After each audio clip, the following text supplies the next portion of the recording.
दोस्तों आज की इस वीडियो में हम क्लास 12 हिंदी के पेपर का कंप्लीट सॉल्यूशन देखने वाले हैं। यह दोस्तों आपका एमपी बोर्ड एग्जाम 2022 का पेपर है, यानी प्रीवियस ईयर पेपर का हम क्या सॉल्यूशन देखने वाले हैं। ओके, तो क्योंकि आपको पता है अगर आपको जो है अच्छा स्कोर करना है तो प्रीवियस ईयर पेपर आपको लगाना पड़ेगा। मैंने आपका 2022, 23, 24 के। ओके, तो क्रम से दोस्तों मैं आपको एक एक वीडियो में आपके एक एक पूरे पेपर कंप्लीट करता जाऊंगा, तो आपको तैयार कर लेना है। अब दोस्तों मैं आपको जो सॉल्यूशन बताऊंगा ये मेरा स्वयं सॉल्यूशन नहीं है, एमपी बोर्ड का ऑफिशियल जो आपको सॉल्यूशन रहता है उससे मैं आपको सॉल्यूशन बताऊंगा और समझाते भी जाऊंगा, तो आपको आसान हो जाएगा। क्योंकि एमपी बोर्ड एक स्वयं सॉल्यूशन जारी करता है। ओके, लेकिन ये किसे मिलता है? जो टीचर कॉपी चेक करते हैं, केवल उन्हें ये सॉल्यूशन दिया जाता है। ओके, तो उसके माध्यम से मैं आपको बताने वाला हूं, क्योंकि इसके माध्यम से पता चल जाएगा किस क्वेश्चन का उत्तर आपको कितनी लाइनों में लिखना है, किस लैंग्वेज में लिखना है, क्योंकि ताकि आपको क्या तुरंत नंबर मिल जाए। चलिए हम क्रम से सॉल्यूशन देखते जाएंगे। बहुत सारे ऐसे विद्यार्थी हो सकते हैं जिन्होंने क्या है पहले से क्या है सॉल्यूशन तैयार कर लिया, ओके, लेकिन फिर भी क्या है एक बार वीडियो को क्या है फास्ट ही आप देख लीजिएगा, तो आपका बहुत ज्यादा रिवीजन हो जाएगा। ओके, तो देख लेते हैं। पहला क्वेश्चन है, कभी किसका भार लिए फिरता है? तो कभी क्या है जगजीवन का भार लिए फिरता। लाइन आती है, मैं जगजीवन का भार लिए फिरता हूँ। दूध कहो, अब दूध कहो, ये किसकी पंक्ति है? तो ये किसकी पंक्ति है? कवितावली से ली गई है, तुलसीदास की पंक्ति है। बाजार जाना कब जाना चाहिए? तो बाजार आपका कब जाना चाहिए? जब मन का क्या खाली ना हो। तो आपका राइट आंसर जब मन खाली ना हो। नेक्स्ट हमारा क्वेश्चन है, लुट्टन पहलवान ने हराया था, तो किसे हराया था? तो इसका राइट आंसर हो जाएगा चांद सिंह को हराया था। जूझ पाठ के लेखक हैं, तो जूझ पाठ के लेखक हमारे कौन है? आनंद यादव। टीवी पर प्रसारित खबरों में सबसे महत्वपूर्ण होता है, तो आपका उपरोक्त सभी, यानी विजुअल, नेट और बाइट, ये तीनों के महत्वपूर्ण स्थान रहता है, तो उपरोक्त सभी इसका राइट आंसर हो जाएगा। आगे देखते हैं। आगे दोस्तों आ जाते हैं रेगिस्तानों की पूर्ति कीजिए। ओके दोस्तों, आपका रेगिस्तानों की पूर्ति में पहला है, बच्चे डेड ड्रेस में होते हैं, तो बच्चे क्या प्रत्याशा में होंगे, तो प्रत्याशा राइट आंसर। भक्तिन का वास्तविक नाम क्या था? लक्ष्मण था। सौदेगर मास्टर डेड ड्रेस पढ़ाते थे, तो क्या पढ़ाते थे? मराठी आपको पढ़ाते थे।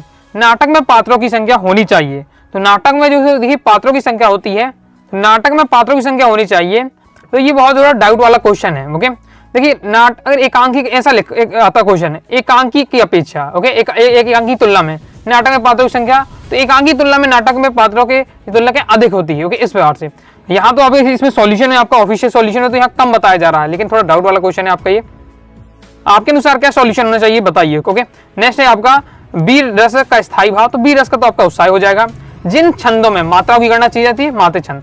मात्राओं की गणना की जाए, माते छंद। वर्णों की गणना की जाए, तो आपका वर्णित छंद। नव का अर्थ होता है, नव का अर्थ क्या होता है? आपका आकाश होता है। क्लियर है? अब दोस्तों हम सही जोड़ियां देख लेते हैं। बात की चूड़ी मर जाना, तो वह है बात का प्रभावहीन हो जाना। अवधूत है, तो अवधूत आपका क्या हो जाएगा इसका राइट आंसर? तो अवधूत हो जाएगा दोस्तों आपका सिरिस के फूल को क्या है अवधूत कहा गया। अवधूत यानी होता है सन्यासी के।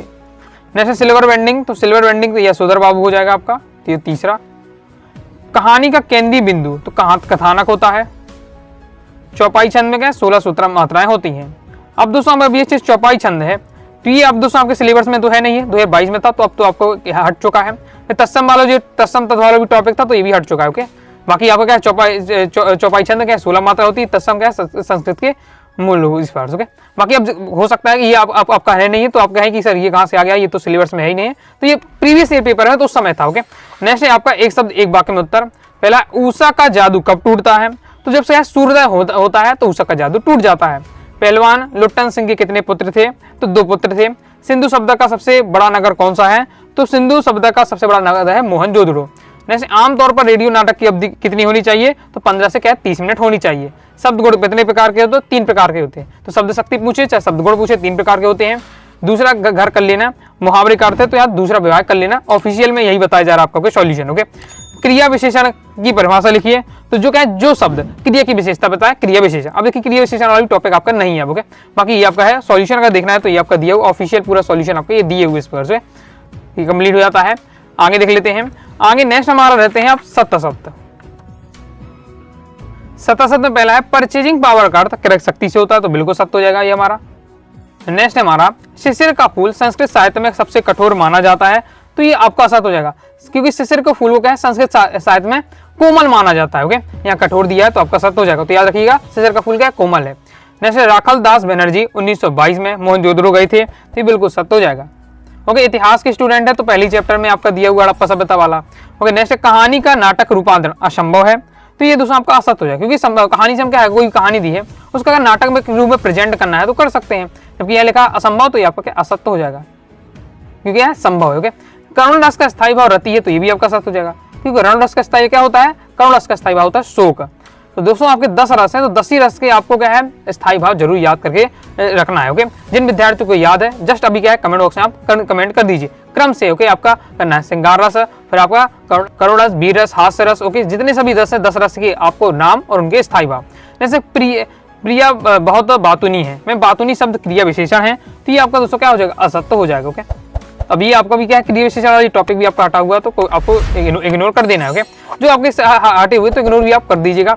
सिलेबस में जो है आपको उनमें फोकस करना है। चलिए अब हम क्वेश्चन आंसर देखेंगे क्रम से। ओके, बच्चे किस आशा में नीड़ों से झांक रहे होंगे, तो सॉल्यूशन हमारा क्या रहने वाला है इस प्रकार से आपका दिया हुआ है। बच्चे चिड़िया के आने की आशा में नीड़ों से झांक रहे होंगे, उन्हें प्रत्याशा होगी कि चिड़िया उनके लिए क्या है दाना लेकर लौट रही होगी।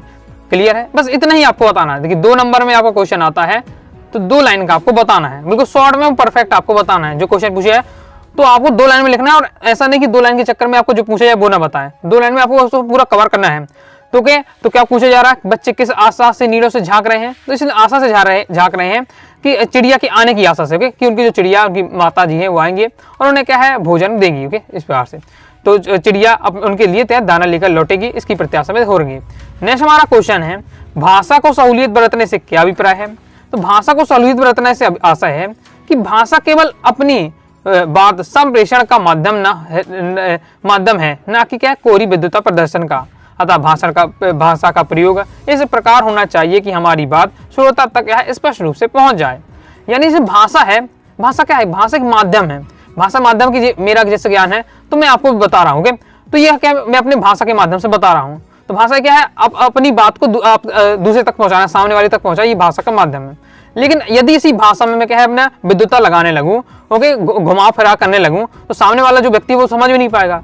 तो समझ नहीं पाएगा तो क्या है, तो आपने क्या भाषा का गलत मतलब इस्तेमाल किया, मतलब सही तरीके से नहीं है। भाषा का उद्देश्य ही है कि सामने वाले को समझ में आ जाए। अब भाषा को आप घुमा फिरा के बोलेंगे तो सामने वाले को समझ में नहीं आएगा। तो ये बताया जा रहा है कि भाषा को सहूलियत बरतने से आपका यही अभिप्राय है। ओके, तो भाषा का संप्रेषण का माध्यम यानी बातचीत का एक माध्यम है, ना कि ये क्या है अपना श्रेष्ठता प्रदर्शन करने का। ओके, तो अतः क्या है भाषा का प्रयोग इस प्रकार से होना चाहिए कि क्या श्रोता को जो है मतलब श्रोता यानी सुनने वाला है उसको स्पष्ट रूप से समझ में आ जाए। क्लियर दिया हुआ 2 लाइन में, इसे बिल्कुल आप याद भी कर सकते हैं। ओके, तो बिल्कुल आपको याद करते जाना हर क्वेश्चन का सॉल्यूशन। ओके, ऊषा कविता में कवि ने भोर के नव की तुलना किससे की है, तो सिंपल आपका इसका आंसर हो जाएगा। ऊषा कविता में कवि ने भोर के नव की तुलना निम्न उपानों से की है। अब कई देखिए एक से नहीं की है, कई सारे से की है। तो हो सकता है देखिए यहाँ कोई 2 उपमान लिखने पर भी नंबर दिए जाएंगे।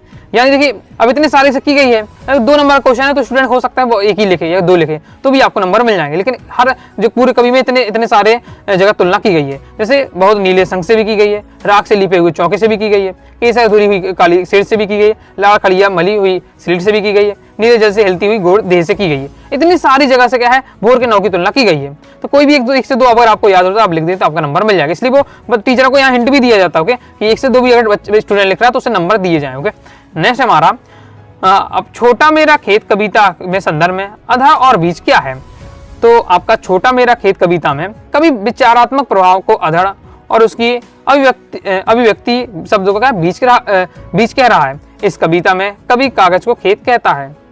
या अधर से मतलब क्या, अधर से आप समझ लीजिए आंधी, तो उसके मन में क्या है आंधी आती किस प्रकार की, विचारों की आंधी आती है। जब उसके मन में विचारों की आंधी आती है ओके, तब उसके मन में जो विचार आते हैं मतलब विचार आते हैं तब वो उनको क्या अभिव्यक्त करता है, बताता है किसके माध्यम से, बीजों की। जैसे क्या उसने बीज कहा है यानी वो क्या है विचारों को बो रहा है। ओके, यानी उसे क्या इसलिए बीज की उपमा दी गई है। और जो उसका जो कागज का पेज है उसे क्या है चौकोना का खेत कहा गया है इस प्रकार से। ओके, नेक्स्ट हमारा क्वेश्चन है, भक्तिन के आ जाने से महादेवी अधिक देहाती कैसे हो गई, देख लेते हैं। सिंपल इसका मन में आपको ऐसे आंसर रखना है कि क्या होता है कि जब महादेव जो भक्तिन उनके महादेवी के साथ रहती है तो भक्तिन गांव की रहने वाली थी, तो गांव का भोजन बनाती थी। तो गांव का भोजन बनाती तो महादेवी वर्मा जी को क्या वही खाना पड़ता था। ओके, उस प्रकार से उन्होंने क्या है महादेवी वर्मा क्या है गाँव का खाना मतलब गाँव का खाना सीख गई, इसलिए उन्होंने देहाती होंगी इस प्रकार से यहाँ दिया हुआ। तो आंसर क्या होगा, महादेवी के पास रहकर भी भक्तिन कहाँ के शहरी तौर तरीके नहीं ढल पाई, उल्टे उनका स्वभाव ऐसा था कि वह दूसरों को अपने मन के अनुसार बना लेना चाहती थी। इसी कारण महादेवी भक्तिन के आ जाने से क्या अधिक देहाती हो गई। यहाँ जो मैंने अपनी तरफ से बताया वो आपका और बेस्ट है, उसमें तुरंत आपको टीचर नंबर देगा, तो मैंने आपको बताया सॉल्यूशन। ओके, अब मैं आपको बताऊंगा भी आपके काव्यखंड के इंपॉर्टेंट क्वेश्चन आएंगे, तो उसमें मेरी लैंग्वेज दी है, इसमें विभिन्न प्रकार के उसमें भोजन के नाम भी लिखना है आपको, गाँव वाले।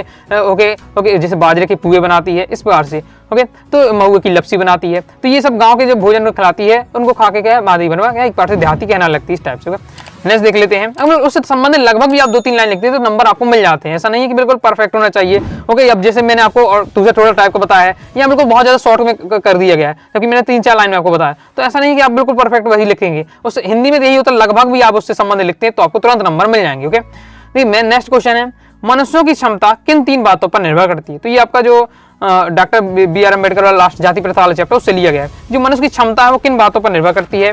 तो उसकी 3 बातों पर निर्भर करती है। पहले तो उसकी शारीरिक वंश परंपरा, दूसरा उसकी सामाजिक उत्तराधिकार, तीसरा है मनुष्य के अपने प्रयत्न, अपने व्यक्ति की जो क्षमता किस पर है कि वो कितना ज्यादा मेहनत करता है। ओके, जितनी ज्यादा मेहनत करेगा उतना ज्यादा क्या सफल होगा। तो मनुष्य की क्षमता क्या मनुष्य उसके प्रयत्न पर, उसके काम पर निर्भर करती है, उसके उत्तराधिकारी पर भी, उत्तराधिकारिता में शारीरिक वंश परंपरा के दर। तो ये आपको तैयार कर लेना है। आगे देख लेते हैं। नेक्स्ट हमारा क्वेश्चन है, ढोलक की आवाज का पूरे गांव पर क्या असर होता था? तो देख लेते हैं ढोलक की आवाज का क्या गांव पर असर होता था कि पहलवान की ढोलक गांव के अर्धमृत औषधि उपचार पथ विहीन प्राणियों में सजीवनी शक्ति भर देती रहती थी। स्पंद शक्ति शून्य स्नायु में भी क्या बिजली दौड़ जाती थी। बिल्कुल सिंपल दिया हुआ है, परफेक्ट दिया हुआ है, तैयार कर लीजिएगा कि पहलवान की ढोलक का पूरे गांव में क्या असर होता था कि अर्धमृत, ओके, जो एकदम मरा सा हो गया है, ओके, औषधि उपचार पथ विहीन, यानी मतलब ऐसा व्यक्ति जिस पर क्या है अब किसी प्रकार की औषधि का काम नहीं कर रहा है। ओके, कुछ ऐसे रोग हो जाते हैं जिनमें क्या किसी प्रकार की औषधि काम नहीं कर रही है, ऐसे में भी इस समय पहलवान की ढोलक क्या उनके लिए सजीवनी बूटी की तरह या सजीवनी शक्ति की तरह उनके लिए काम करती थी। ओके, और जो क्या हो जाते हैं छोटे जो स्पंद शक्ति शून्य स्नायु है, यानी इनके अब क्या है काम करने की क्षमता नहीं रहेगी जिनके शरीर में, उनके शरीर में भी क्या बिजली दौड़ने लगती है। ये थी पहलवान की ढोलक की पावर। ओके, आगे देख लेते हैं। नेक्स्ट है, लेखक ने शिशिर को कालजी अवधूत की तरह क्यों माना है? अवधूत यानी सन्यासी, तो जो शिशिर का फूल है उसे लेखक ने क्या सन्यासी के रूप में कहा है। तो ऐसा क्यों कहा है? तो रीजन क्या है, जिस प्रकार अवधूत सम विषम परिस्थितियों में एक समान बना रहता है, वैसे ही शिशिर में बसंत के आगमन को लेकर भादों तक निर्धात फूलता रहता है। देखिए, अवधूत यानी सन्यासी, जो सन्यासी लोग होते हैं किसी भी ओके किसी प्रकार की परिस्थितियों में उनके सबका सामना कर लेते हैं। ओके, इसी प्रकार सेम उसी जिस प्रकार से सन्यासी कोई परिस्थिति हो सब में क्या है सामना कर लेते हैं, सेम उसी प्रकार से जो शिशिर का फूल होता है वो वसंत के आगमन से लेकर भादों तक की जो गर्मी तक होता है उसमें भी क्या फूलता रहता है, वह वायुमंडल से रस खींचकर जीवित रहता है। इसलिए लेखक ने क्या है शिशिर को क्या है कालजयी अवधूत कहा है। ओके, बिल्कुल है, बिल्कुल यही याद करते जाइएगा, या डायरेक्ट आपको ये तैयार करते जाना, इसलिए मैं आपको इतना मेहनत आपके लिए कर रहा हूँ, कंप्लीट हो जाता है। आगे नेक्स्ट हमारा क्वेश्चन है, कविता के प्रति लगाव से पहले और उसके बाद अकेले के प्रति लेखक की क्या धारणा में क्या बदलाव आया, समझ लेते हैं। तो कविता के प्रति लगाव से पहले लेखक को अकेलापन बहुत खटकता था, यानी जब कवि क्या लेखन कला का नहीं करता था, ओके, कविता वगैरह नहीं लिखता था, तो तब उसे क्या अब वो अकेला रहा करता था। ओके, तो अकेला उसे खटकता था, उसके मन में लगता था कि हमेशा कोई ना कोई साथ में होना चाहिए। ओके, कविता से लगाव के बाद अकेलेपन से उसे कोई ऊब नहीं होती थी, बल्कि ऐसा लगता था कि अकेलापन ज्यादा अच्छा है क्योंकि इससे कविता ऊंची आवाज में गाई जा सकती है। बिल्कुल सिंपल दिया हुआ है। क्या बताया जा रहा है कि जब लेखक से कविता नहीं लिखता था, ओके, तो मतलब फुर्सत एक बार से रहा करता था, तो उसे लगता है कोई मिल जाए मुझे बात करने के लिए, ओके, समय बिताने के लिए, तो बहुत ज्यादा उसे अकेला फीलिंग आती थी। ओके, लेकिन जब लिखा है उसने कविता लिखना सीख लिया, तब वो क्या अच्छे से कविता लिखता है, तो अपना पूरा समय जो उसका ओके कविता लिखने में ध्यान रहता था, ओके, तो अकेलापन महसूस नहीं होता था, और साथ ही अब क्या अकेला है तो ऊंची ऊंची आवाज में क्या है गा भी सकता है। क्लियर है। नेक्स्ट है क्वेश्चन हमारा, यशोधर बाबू की पत्नी समय के साथ ढल सकने में सफल होती है, लेकिन यशोधर बाबू असफल रहते हैं, ऐसा क्यों? तो समझ लेते हैं। तो यशोधर बाबू के अपने पुत्र और पुत्रियों की तरफदारी करने में मात्र सुलभ मजबूरी के कारण ज्यादा मॉडल बन गई थी। ओके, यहाँ आने चाहिए यशोधर बाबू की पत्नी, जब तो हो पाएगा वो सही, क्योंकि यशोधर बाबू की पत्नी ढल सकी। यहाँ होगा यशोधर बाबू की पत्नी अपने पुत्र और पुत्रियों की तरफदारी करके मात्र सुलभ मजबूरी के कारण क्या है ज्यादा मॉडल बन गई। ओके, तो यशोधर बाबू की तो पत्नी जो क्या है अपने पुत्र पुत्रियों के साथ रहकर वो मॉडल बन गई, लेकिन जिससे क्या है वह समय के साथ ढल सकने में सफल हो जाती हैं। जबकि यशोधर बाबू की बात करें तो वे पुराने सीनियर किसनदा का अपना आदर्श मानते थे। किसनदा कुंवारे और अपने पुरानी विचारधारा के भक्त थे। किसनदा की छाप पढ़ने के कारण यशोधर बाबू के साथ समय के साथ क्या ढल सकने में असफल रहे। मेन था क्या है, जो यशोधर बाबू थे अपने किसनदा को क्या अपना आदर्श मानते थे। और जो किसनदा थे वो पुरानी प्रवृत्ति के थे, पुराने विचारधारा के थे। तो यही विचारधारा की छाप क्या है, यशोधर बाबू भी पड़ जाती है। इसलिए क्या है, यशोधर बाबू के समय के साथ नहीं ढल पाते हैं। जबकि उनकी जो पत्नी होती है वो हमेशा क्या है अपने पुत्र पुत्रियों के साथ रहती थी। ओके, उनके साथ रहती थी तो उनके साथ क्या इसलिए मॉडल बन गई। ठीक है, ओके, आगे देख लेते हैं। नेक्स्ट हमारा क्वेश्चन है अभिव्यक्ति माध्यम से है। मुद्रित माध्यमों में लेखन के लिए ध्यान रखने योग्य प्रमुख बातें कौन सी है लिखिए। मुद्रित माध्यम क्या होता है, मुद्रित माध्यम, मुद्रा यानी छपे हुए। ओके, जैसे अभी मेरा पास जो माध्यम है मैं आपको बता रहा हूँ, ये मुद्रित माध्यम है। मुद्रा यानी छपा हुआ पूरा है, तो ये आपको मुद्रित माध्यम कहलाएगा। ओके, तो इसकी क्या क्या विशेषताएं होती हैं, तो ध्यान रखने योग्य बातें कौन कौन सी हैं देख लेते हैं। पहला है कि लेखन में भाषा, वर्तनी, व्याकरण और शैली का ध्यान रखना चाहिए। ओके, कोई भी हम कुछ चीज लिख रहे हैं, सिंपल है तो कोई ओके ज्यादा कठिन नहीं है। क्या होता है जब भी कोई चीज हम लिखित वाली चीजें होती हैं, छपी वाली चीजें होती है, उसमें क्या भाषा, वर्तनी, व्याकरण का ध्यान रखना ही चाहिए। समय सीमा और आवंटित जगह के अनुशासन का पालन करके हर हाल में जरूरी है। लेखन और प्रशासन के बीच गलतियों और अशुद्धियों को क्या ठीक करना चाहिए। लेखन में सहज प्रभाव के लिए क्या तारमयता बनाए रखना जरूरी है। तो ये आप दोस्तों समझ गए होंगे मुद्रित माध्यम के लेखन में ध्यान देने योग्य बातें। कोई भी दोस्तों आपको 2 तैयार करके रखना है। नेक्स्ट हमारा क्वेश्चन है, समाचार लेखन में मुख्य किन 6 सवालों का जवाब देने की कोशिश की जाती है। तो आंसर दोस्तों क्या हो जाएगा, किसी समाचार को लिखते हुए मुख्यतः 6 सवालों का जवाब देने की कोशिश की जाती है। बिल्कुल सिंपल दिया है, क्या, कौन, कहां, कब, क्यों, कैसे, ये क्या इनकी जवाब देने की कोशिश की जाती है। समाचार लिखते हुए क्या है इन 6 सवालों को क्या है जवाब दिया जाता है। क्लियर है, आगे देख लेते हैं। आगे बढ़ने से बताना चाहूंगा प्रॉपर दोस्तों आपको तैयारी करना हिंदी सब्जेक्ट की। ओके, पूरा आप क्या है इंपॉर्टेंट क्वेश्चन चाहते हैं हर सेक्शन के। ओके, आप मतलब पूरी कंप्लीट है, ग्रामर, काव्यखंड, गद्यखंड, बितान, व्यक्ति माध्यम, बहुत सारे जो टॉपिक हैं और साथ ही ग्रामर वाले और बुक वाले इंपॉर्टेंट पूरा चाहते हैं, पूरा एमपी बोर्ड का सिलेबस है की तैयारी करना चाहते हैं। अनुराग सारी क्लासेस के क्लास 12th हिंदी के कोर्स को ज्वाइन कर सकते हैं। अब नेक्स्ट हमारा 12वां क्वेश्चन है, कौन रस की परिभाषा उदाहरण लिखिए। देखिए, तो मैंने बताया आपके 10 रस होते हैं, तो 10 रस में आपको क्या परिभाषा की बात करते हैं। एक परिभाषा दोस्तों याद कर लिए, सब आपको परिभाषा हो जाएगी, याद हो जाएंगी। मतलब सब में आपको क्या चेंज बस करना है, थोड़ा थोड़ा सबका स्थायी भाव चेंज कर देंगे तो उसकी परिभाषा जनरेट हो जाती है। क्योंकि सहृदय के हृदय में स्थित, ओके, जैसे मान लीजिए किसी करुण रस की बताना है तो सहृदय के हृदय में स्थित शोक नामक स्थायी भाव का जब विभाव अनुभाव संचारी भाव संयोग होता है वह करुण रस की निष्पत्ति होती है।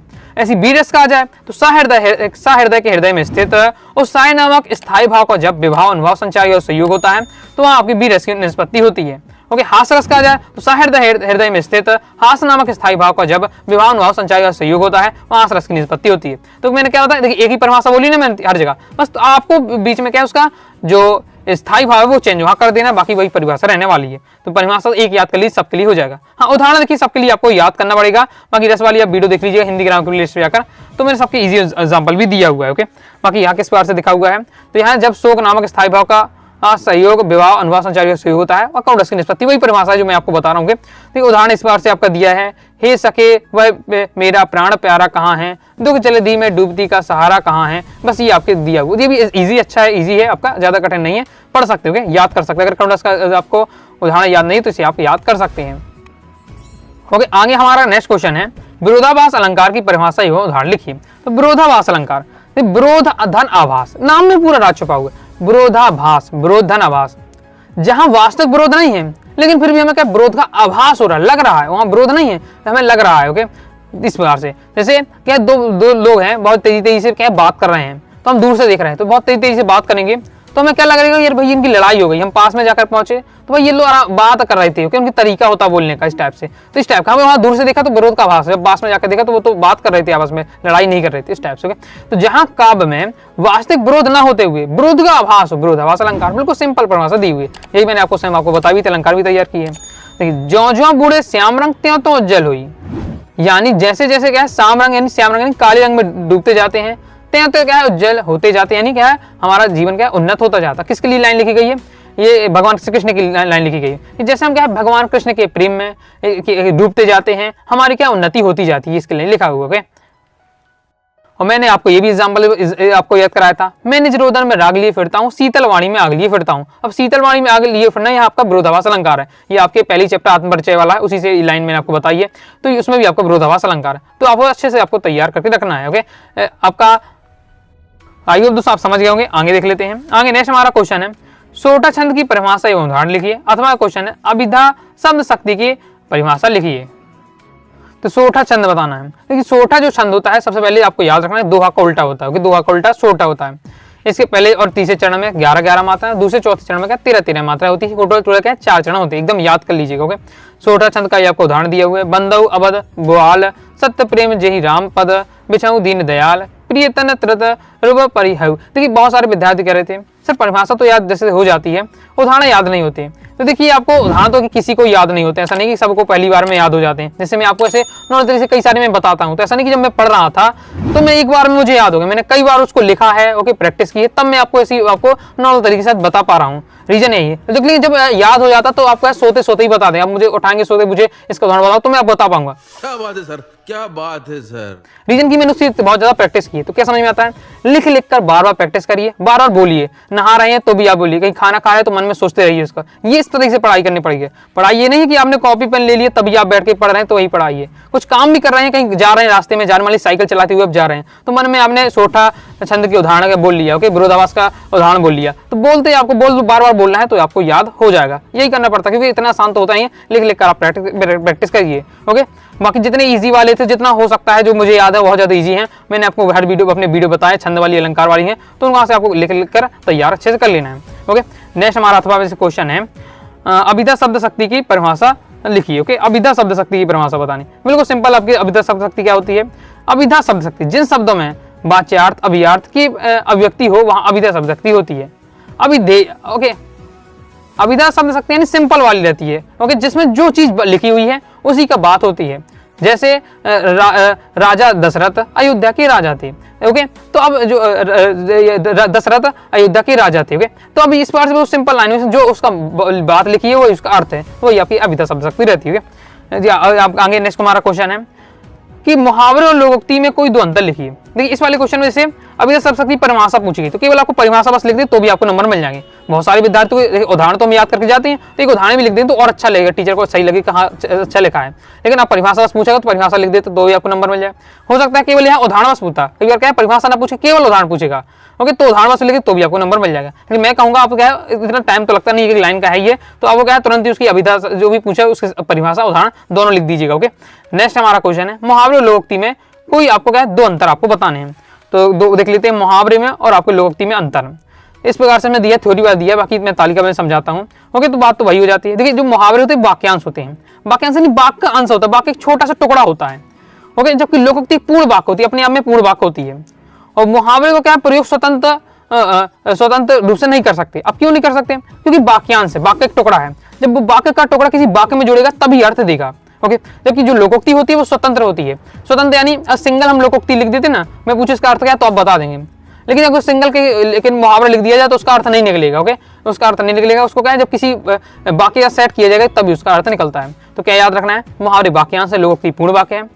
मुहावरा का प्रयोग हम क्या स्वतंत्र रूप से नहीं कर सकते हैं, जबकि क्या लोकोक्ति का प्रयोग स्वतंत्र रूप से कर सकते हैं। दो तो आपको याद रखना है, 2 नंबर में आपका आता है। ओके, नेक्स्ट हमारा क्वेश्चन है निपात शब्द का अर्थ बताते हुए कोई दो निपात शब्द लिखिए। बिल्कुल सिंपल दिया हुआ है।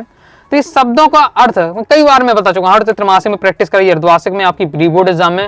ओके, लगातार प्रैक्टिस कराते जा रहा हूँ, वीडियो बस लगातार देखते। मैं तो कहता हूँ कुछ ना पढ़ रहे हो, किताब भी नहीं उठा रहे हैं, वीडियो बस अब रेगुलरिटी दे रहे हो, सुनते जा रहे हो। ओके, तो भी आपको चीजें आधी ज्यादा याद हो जाएंगी। तो सब देखिए निपात शब्द, निपात शब्द में क्या है शब्दों के अर्थ पर बल देने के लिए जिन शब्दों का प्रयोग किया जाए उन्हें निपात शब्द कहते हैं। बिल्कुल परफेक्ट परिभाषा लिखी। ओके, सॉल्यूशन में यही बात मुझे अच्छी लग रही है कि जो चीजें दी गई हैं ऐसा नहीं कि कुछ भी दे दिया जाए। ओके, मतलब बहुत ज्यादा ध्यान से तैयार किया गया जैसा होना चाहिए। ओके, इसलिए तो शब्दों के अर्थ पर बल देने के लिए जिन शब्दों का हम प्रयोग करते हैं वो आपका निपात शब्द कहलाते हैं। बाकी इनके होने ना होने पर ये आपको जरूरी नहीं है। ओके, बस आपको परिभाषा तैयार करके रखनी है कि शब्दों का अर्थ पर बल देने के लिए जिन शब्दों का प्रयोग किया निपात शब्द कहलाता है। निपात शब्द कौन कौन से? ही, भी, तो। ओके, जैसे आपको स्कूल जाना है, आपको स्कूल जाना ही होगा। तो इसमें ही जैसे देखिए जोड़ा मैंने, तो उसमें क्या है, बात पर वजन डल गया। ओके, उस बात के पर वजन डल गया, वही आपका नेपाल शब्द है। आई होप समझ गए होंगे, बिल्कुल परफेक्ट आपका दिया हुआ है। आगे देख लेते हैं। आगे हमारा जो शुद्ध करना है, ओके, शुद्ध करना है। ये दो हमको अशुद्ध वाक्य दिए, इनको शुद्ध करना है। तो पहला, ईश्वर के अनेकों नाम है। तो सिंपल आपका अनेकों है तो उसका अनेक हो जाए, ईश्वर के अनेक नाम है। मुझे केवल मात्र 20 रुपए चाहिए। अब केवल का भी वही अर्थ होता है, मात्र का भी वही अर्थ होता है। तो इसमें आपको एक ही चीज का दो अर्थ हो रहा है, तो एक चीज आना चाहिए। या तो आप केवल बस यूज कर दें या केवल मात्र बस यूज कर दें। तो मुझे केवल 20 रुपए चाहिए या मुझे मात्र 20 रुपए चाहिए, दोनों आंसर इसमें राइट आपके रहेंगे। ओके, तो आप समझ गए होंगे, वही आपका दिया हुआ है, ईश्वर के अनेक नाम है। मुझे मात्र 20 रुपए चाहिए। यदि कोई स्टूडेंट या मात्र को हटा के केवल लिख देता तो हो जाएगा, क्योंकि देखिए शुद्ध अशुद्ध में ये होता है आपका कि ऐसा कोई शब्द कभी नहीं आना चाहिए उसका मात्र का भी वही अर्थ है, केवल का भी अर्थ है, तो कोई दो में से एक लगाओ इस प्रकार से, तो ये आपका कंप्लीट हो जाता है। नेक्स्ट है जैसे हमारा वाक्य का परिवर्तन करना है, प्रश्नवाचक बनाना। प्रश्नवाचक तो बिल्कुल आपका सिंपल होता है। प्रश्नवाचक में क्या करना पड़ता है, जो भी है आपका वाक्य उसमें आगे क्या लोग लिख दो और पीछे क्या है, प्रश्नवाचक बना तो क्वेश्चन मार्क लगा दो, बस सिंपल है। तो क्या शिशिर के वृक्ष बड़े और छायादार होते हैं, इस बार से तो क्वेश्चन मार्क लगा दें। तो ओके, बस क्या आगे लगा देना है, क्वेश्चन मार्क, तो प्रश्नवाचक बन जाए, कोई दिक्कत नहीं है। फिर आपको क्या है, आपको विस्मय सूचक बनाना है, आदर्श सूचक। विस्मय सूचक में तो सबसे पहले आपको लास्ट में क्या है, विस्मय वाला चिन्ह लगना ही है, और लागे ओ आ ये सब आपको चीजें लगनी वाली है। ओके, लग जाती हैं। लेकिन इसमें क्या है, 15 वर्ष बीत गए तो 15 वर्ष बीत इस बार से, या ना भी लगाए तो आपको विस्मय आदि बोधक चिन्ह भी आपका लगा दे तो भी आपका हो जाएगा। जैसे यहाँ नहीं लगाया गया है, लेकिन विस्मय आदि बोधक चिन्ह बस साइन लगा दिएगा तो आपका हो जाता है। ओके, कंप्लीट हो जाता है। आगे देख लेते हैं प्रश्नांक 16। आगे दोस्तों हमारा प्रश्नांक 16 आ जाता है। आपका पता है प्रश्नांक 16 में दोस्तों आपसे कवि परिचय पूछा जाएगा। प्रश्नांक 17 में आपसे क्या लेखक परिचय रहता है। तो जैसे ही आपने देखा तुलसीदास और रघुवीर साय जी का पूछा गया, तो बाकी मैंने सब आपको तैयार करा दिए हैं। ओके, आप वीडियो जाकर देख लीजिएगा, पूरे अपने प्लेलिस्ट में फॉलो कर लीजिएगा, सब मैंने आपको तैयार पहले करा दिए। जैसे आपको देखिए नहीं कुछ यहाँ देखिए, यहाँ इस प्रकार से नहीं लिखा कि जैसे मैं कहता हूँ कवि परिचय, तो यहाँ कवि परिचय नहीं लिखा, काव्यगत परिचय लिखा रहता है। आपको कैसे पता चलेगा, वो कंफ्यूजन होती है। तो बीच में आप देखिए सेकंड नंबर पे देखो, रोज रचना, दो रचना, तो भावपक्ष कवि की भी रहती है, लेखक भी रहती है। साहित्य में स्थान तो कवि का भी लेखक रहता है, लेकिन जो कवि का होता है वो भावपक्ष कलापक्ष होता है, जबकि लेखक के क्या भाषा शैली होती है। तो भाषा शैली यानी लेखक है, लेखक परिचय, भावपक्ष कलापक्ष यानी कवि परिचय। क्लियर है। अब तो यहाँ पे पूछा जा रहा है कवि में तुलसीदास और रघुवीर साय का कवि परिचय, लेखक में पूछा जा रहा है आपका दोस्तों महादेवी वर्मा और हजारी प्रसाद द्विवेदी का लेखक परिचय। ओके, जब भी मैं आपको तैयार करा था पहले, तो मैं आपको जैसे बता रहा था कि बस आपको 2-2 3-3 लाइनें बताने से ज्यादा नहीं, 3 नंबर का है। 1 नंबर आपको रोज रचना के, 1 नंबर साहित्य में स्थान में, और 1 नंबर बस भावपक्ष वाला। अब 1 नंबर है तो आधा नंबर यानी आधे नंबर के लिए 2-3 लाइन लिखेंगे, 2-2 लाइन आपको लिख देना है। इतना ही मैं आपको बता रहा था। ओके, तो ये इतना ही आपको करना है, क्योंकि आपको क्या इतना बहुत ज्यादा विद्यार्थी बहुत सारे लिखने लगते हैं। कई जगह मैंने ऐसा देखा भी, गाइडों में बहुत लंबा दिया रहता है। ओके, इस प्रकार से बिल्कुल सिंपल आपको दिए, इसके स्क्रीनशॉट लेकर इसे आप तैयार कर सकते। एमपी बोर्ड का ऑफिशियल वाला है ये आपका। ओके, बाकी मैंने आपको बताया तो वो तो आपको तैयार होगा, तो कोई पहले से तैयार है तो फिर चेंज मत करिएगा। जैसे अभी आपने बिल्कुल तैयार नहीं किया तो फिर आप ये आप याद कर सकते हैं, पढ़ सकते हैं, कोई दिक्कत नहीं। या फिर मेरी वीडियो वाले देख लीजिएगा, जो आपको आसान लगे वो आप पढ़ लीजिएगा। ओके, और यहाँ आपको नंबर फिक्स हो जाएंगे, ऐसा नहीं कि आप ये लिखें वो लिखें, वो सब आपको सब रहने वाला है परफेक्ट। ओके, रचनाएं बहुत सारी आपको दी हैं, रामचरितमानस, कवितावली, दोहावली, गीतावली, जानकी मंगल, कोई दो आपको लिखनी पड़ती है। ओके, भावपक्ष और कलापक्ष बताना है, तो यही देखिए 2 लाइन में इतना सा लिखा हुआ, ये देखो, ये तो आप जितने तो आपको बहुत कम बता दे, मैं 6-7 लाइन के 3-4 लाइन कहते हैं, यहाँ तो आपको केवल 4 लाइन, 2 लाइन केवल भावपक्ष की, 2 लाइन कलापक्ष। भावपक्ष में कितना सा बताएगा, तुलसीदास ने अपने काव्य में लोक मंगल का साधन के रूप में लिखा है। उनके काव्य में क्या प्रमुख प्रतिपाद्य राम भक्ति है, बस इतने से आपका ये भावपक्ष है, केवल 2 लाइन का भावपक्ष। और कलापक्ष, तुलसीदास ने प्राय सभी छंदों का प्रयोग किया है, मुख्यतः चौपाई, सोठा, हरिगीत का है। तुलसी ने अवधि ब्रज में अपने काव्य की रचना की। बिल्कुल शॉर्ट लिखा हुआ है, एकदम सटीक सुंदर लिखा हुआ है बिल्कुल। ओके, बस इतना ही आपको लिखना है। ओके, 1-2 लाइन और एक्स्ट्रा आप कर सकते हैं और परफेक्ट देख सकते हैं आप। तो इसलिए जो मैं बताता हूँ, क्योंकि अब मैंने क्या बताया, मैं खुद 98 नंबर लाया, एमपी बोर्ड का पेपर दिया है, तो मैंने जो कुछ लिखा है और मुझे नंबर मिले हैं, तो इसलिए मैं आपको बता रहा हूँ। ओके, तो इसलिए मैं आपको जो चीज बताता हूँ बहुत ज्यादा आपको एनालिसिस करके बताता हूँ, नहीं तो मैं कह देता हूँ ये मुझे पता नहीं है। ओके, इस टाइप से। साहित्य में स्थान, बस 2 लाइन में आपका साहित्य में स्थान दिया हुआ है। तुलसीदास भक्ति काल के सगुण काव्य धारा के राम भक्ति शाखा के प्रमुख कवि है, भी समन्वय के विचारधारा कवि है। भाई जिन विद्यार्थियों को तो अभी याद नहीं है, ऐसे बहुत सारे विद्यार्थी वीडियो देख रहे हैं जिनको कभी भी याद नहीं है, भाई यही रट लो। इतना 2-4 लाइन में पढ़ना है तो 2-4 लाइन के लिए बस इतना आपके लिए पर्याप्त। ओके, इतना पूरा इतना सा आपका दिया पूरा याद करके रख लो। ओके, तुलसीदास का इंपॉर्टेंट आपका आ सकता है, कंप्लीट हो जाता है। रघुवीर साय वीडियो देखिए काफी लंबी हो जाती है, लेकिन मुझे चिंता नहीं, क्योंकि जो विद्यार्थी अभी तक रोका है मुझे पता है उसको क्या फुल स्कोर करना है, और उससे वीडियो से मतलब नहीं कितनी लंबी वीडियो हो रही है, क्योंकि मैं एक चीज समझा रहा हूँ, उसको क्या ध्यान लगाकर सुन रहा है। ओके, अभी तक आप वीडियो बने हो, कमेंट बॉक्स में आप बताइए। ओके, कि आप भी क्या है अभी बने हुए वीडियो में। ओके, आगे देख लीजिए रघुवीर साय। रघुवीर साय की देखिए रचनाएं सीढ़ियों के पर धूप, आत्महत्या के विरुद्ध, हंसो हंसो जल्दी सुई है। याद करते, जिन्हें विद्यार्थी याद नहीं तुरंत याद करते जाइएगा, स्क्रीनशॉट लेकर आप रखते जाइएगा। बाकी कोर्स ले लेंगे, सब पीडीएफ आपको दी हुई है, तो आराम से वहाँ से पढ़ सकते हैं। भाव पक्ष कला पक्ष बस 2 लाइन में देखिए, भाव पक्ष 2 लाइन में कला पक्ष, और साहित्य में स्थान भी आपको 2 लाइन में दिया हुआ है। तैयार कर लीजिएगा स्क्रीनशॉट आप लेकर, बहुत ज्यादा सिंपल शॉर्ट में दिया हुआ। आप लोग लगातार कमेंट करते हैं सर और छोटा बताइए, छोटा देखिए बिल्कुल आपको छोटा सा दिया हुआ है। ओके, इतना तो आपको एकदम याद करके रखना है। फिर आपका लेखक परिचय आ जाता है, तो महादेव वर्मा का सबसे पहले लेखक परिचय यहाँ दिया हुआ है। रचनाएं आपके दीप से का होता है, यामा श्रृंखला की कड़ियां, आपदा संकलित, ये अतीत में चलचित्र, ये सब आपकी दी, बहुत सारी दी हैं। दो आपको दो नहीं, लेकिन 2 आपकी आती हैं, 2 तो आपको लिखना है पेपर में। मैं कहूंगा दोस्तों आपको 4 याद करके जाना है, क्योंकि भैया टेंशन के चक्कर में भूल जाती हैं। ओके, ऐसा होता है कि आप गए 2 याद कर गए, वो भी याद नहीं है तो काम तमाम हो जाए आपका। ओके, इसलिए आपको क्या है कम से कम 4 से 5 याद करके जाइए। फिर आपको क्या है 4 से 5 में 2 भूल भी जाते, 2 तो कम से कम लिख पाएंगे। ओके, क्लियर है। फिर भाषा शैली लिखना है, 2 लाइन में आपकी भाषा शैली, 2 लाइन में भाषा, 2 लाइन में शैली आपको बताई दी। एक साथ लिख सकते हैं, अलग अलग भी लिख सकते हैं। ओके, साहित्य में स्थान आपका ये दिया हुआ, बिल्कुल सीधा बताया जाए कि इनके क्या है 4 स्तंभ हैं आपके छायावाद के, 4 प्रमुख कमी है, उसमें से एक क्या है महादेव वर्मा जी का प्रमुख स्थान है। साथ ही महादेव वर्मा जी को आधुनिक युग की मीरा कहा जाता है। मेन लाइन में इस पर दी हुई है और आपका कंप्लीट हो जाता है। स्क्रीनशॉट लेकर आप क्या तैयार कर सकते हो। पहले से जो मैंने बताया वो तैयार है, तो फिर आप क्या दिमाग मत लगाइएगा, पहले से आपको तैयार उसी को आपको अच्छे से तैयारी करना है। जिन विद्यार्थी बिल्कुल याद नहीं तो वो तैयार कर सकते हैं। इसके बाद दोस्तों हजारी प्रसाद द्विवेदी जी का तो रचनाएं दी हुई है, बहुत सारी रचनाएं हैं। ओके, 3 से 4 याद कर लीजिए। भाषा शैली दी है, भाषा क्या है द्विवेदी जी की भाषा, संस्कृत खड़ी बोली है। समासिक पदावली और तत्सम शब्दों की अधिकता की कहीं कहीं क्लिष्टता आ जाती है। फिर बस ये आपकी भाषा बचते नहीं है, 2 लाइन की शैली क्या है द्विवेदी का साहित्य विचार, तेजस्वी कथन, लालित बंद साहित्य तम संगम है। उनकी सांस्कृतिक दृष्टि से जबरदस्त, उनकी मूल चेतना विराट मानवता है। अब यहाँ तो ज्यादा इतनी अच्छी शैली नहीं बताई गई, लेकिन इतना भी आपको शॉर्ट में करने के चक्कर में शैली मैन गायब कर दी गई। तो और अच्छे आपको तैयार करना है, मैं आपको सब बता चुका हूँ। मेरी वीडियो जरूर देख लीजिएगा अगर, तो वहाँ से आपको परफेक्ट तो मिल जाएगा आपको। साहित्य में स्थान आपका ये दिया हुआ कंप्लीट हो जाता है। प्रश्न 17 तक मैंने बता दी, प्रश्न 18 पहुंच जाते हैं। तो प्रश्न 18 में हमारा क्वेश्चन है दोस्तों, तत्सम तथा तद्भव में अंतर लिखिए। और आपका अथवा में है कि उत्सर्ग और प्रत्यय में अंतर। ओके, अब आप कहेंगे कि सर ये तो सिलेबस में है नहीं, तो हाँ ये वास्तव में है कि ये आपके 2022 के सिलेबस में तो था, लेकिन अब 2025 के पेपर में नहीं है, सिलेबस में ये तत्सम था। तो ये आपका स्किप कर देना, छोड़ देना, इनको नहीं पढ़ना है। तो जब प्रीवियस ईयर पे सॉल्व करते हैं तो इसी बात का आपको ध्यान रखना है कि जो पहले आपका, जैसे बहुत सारे स्टूडेंट फिजिक्स केमिस्ट्री की बात करें, 2018 के क्वेश्चन लग रहे हो, 2022-23 का चाहे सॉल्यूशन ना किया हो, सीधे 2018 के 2016 के पेपर सॉल्व कर रहे हैं, क्योंकि किताब बदल गई थी तो बहुत ज्यादा सिलेबस चेंज हो गया था, बहुत सारे क्वेश्चन आपके उसमें अब काम के आपके नहीं रह गए, फिर भी पढ़ते रहते हैं, तो यहाँ समय बर्बाद होता है। इसलिए आपको क्या है एक प्रॉपर गाइडेंस की जरूरत है, इसलिए कहा जाता है कि प्रॉपर गाइडेंस आपके पास होनी चाहिए। ओके, कंप्लीट तो 18 वाले कर दिए, कोई काम का नहीं है। 19वें वाले क्वेश्चन में आते हैं। अब क्या है आपका ये क्या आप पठित गद्यांश कोई भी दे दिया जाएगा, इसमें कोई नहीं, तो प्रैक्टिस आप यहाँ से कर सकते हैं। ये आपके लिए मैं छोड़ रहा हूँ, इसकी आपको प्रैक्टिस करनी है, इसमें कोई ये आपके ऊपर निर्भर करता है, जितनी ज्यादा प्रैक्टिस करेंगे आपका तैयार हो जाएगा। देखिए आपका ये दिया हुआ है, आपका आपट एक आपट पद्यांश आता है, उसके अथवा में आपट गद्यांश आता है। तो आपट जो आपका ये पद्यांश होता है कठिन होता है, क्योंकि हम इसके अर्थ इतनी आसानी से निकाल नहीं पाते, तो फिर हमसे अच्छे से बनता नहीं। ओके, इसलिए आपको क्या अधिकतम विद्यार्थी क्या कौन सा करते हैं, गद्यांश करते हैं। वो गद्यांश ही करना चाहिए, क्योंकि हमें क्या समझ में आ जाता है। ओके, इस प्रकार से क्योंकि अच्छे से क्या समझ में आ जाता है, तो यही आपको करना चाहिए। तो गद्यांश की जैसे बात करें तो यहाँ देखिए सौरभ भावना दिख रही है, वो राष्ट्र की भावना दिख रही, तो शीर्षक क्या हो जाएगा, सौरभ और देश प्रेम आपका शीर्षक हो जाएगा।